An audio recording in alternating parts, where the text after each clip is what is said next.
అయిపోతే శని బుధుడు. ఎందుక కంగారు అలా పట్టావు? టైం అంతా వేస్ట్ చేస్తావా బాబు? ఈరోజు ఈకేటీఎస్లో శని మహాదశలో అంతర్దశలు. శనిలో శన్యంతరం 3 సంవత్సరాల 3 రోజులు ఉంటుంది. శనిలో బుధాంతరం 2 సంవత్సరాల 8 నెలల 9 రోజులు ఉంటుంది.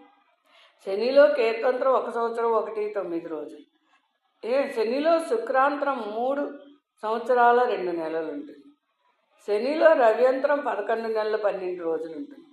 శనిలో చంద్రాంతరం 1 సంవత్సరం 7 రోజులు 7 నెలలు. శనిలో కుజుడు 1 సంవత్సరం 1 నెల 9 రోజులు. శనిలో రాహువంతరం 2 సంవత్సరాల 10 నెలల 6 రోజులు.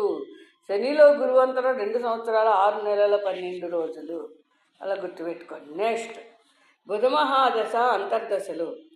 బుధుడిలో బుధాంతరం 2 సంవత్సరాల 4 నెలల 20 రోజులు. బుధుడిలో కేతువంతరం 11 28. బుధుడిలో శుక్రాంతరం 2 సంవత్సరాల 10 రోజులు.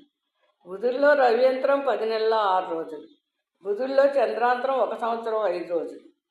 బుధుడిలో కుజాంతరం 11 నెలల 28 రోజులు.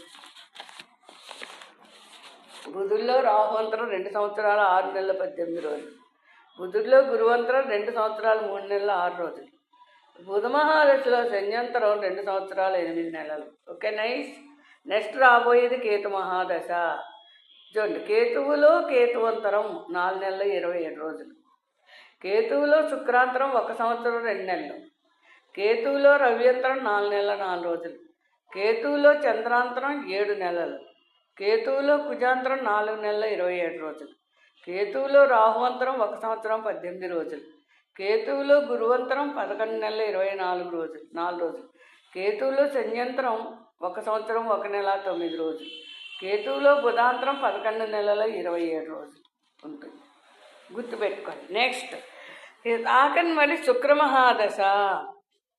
శుక్రుల్లో శుక్రాంతరం 3 నెలల 4 రోజులు. శుక్రుడిలో రవ్యంతరం 1 సంవత్సరం. శుక్రుడిలో చంద్రాంతరం 1 సంవత్సరం 8 నెలలు. శుక్రుడిలో కుజాంతరం 1 సంవత్సరం 2 నెలలు. శుక్రుడిలో రాహువంతరం 3 సంవత్సరాలు ఉంటుంది. శుక్రుడిలో గురువు గారు 2 సంవత్సరాల 8 నెలలు. శుక్రుడిలో శన్యంతరం 3 సంవత్సరాలు 2 నెలలు ఉంటుంది. శుక్రుడిలో బుధాంతరం 2 సంవత్సరాలు 10 నెలలు. శుక్రుడిలో కేతువంతరం 1 సంవత్సరం 2 నెలలు ఉంటుంది. ఇవన్నీ అంతర్దశలు. ఇవన్నీ కూడా అన్ని నవగ్రహాలకి అంతర్దశలు చెప్పాను. చెప్పిన తర్వాత ప్రతి గ్రహానికి ప్రాణదశలు ఎన్ని రోజులు ఎన్ని నెలలు ఉంటాయన్నది చెప్పాలి. ఇప్పుడు ఈ ప్రాణదశలు అంతర్దశలో ఈ ప్రాణదశలే సంఘటనలు చేస్తాయి. గుర్తుపెట్టుకోండి. అంతర్దశలు మహాదశలు ఓకే, కాకపోతే ప్రాణదశలు మాత్రం మెయిన్ ఈవెంట్లను చేస్తూ ఉంటాయి. మనకి వ్యతిరేకతలు, అనుకూలతలు, లాభాలు, నష్టాలు, కష్టాలు, కన్నీళ్ళు, ఆనందాలు, సన్మానాలు ఇవన్నీ చేసేది ప్రాణదశలే. థ్యాంక్స్.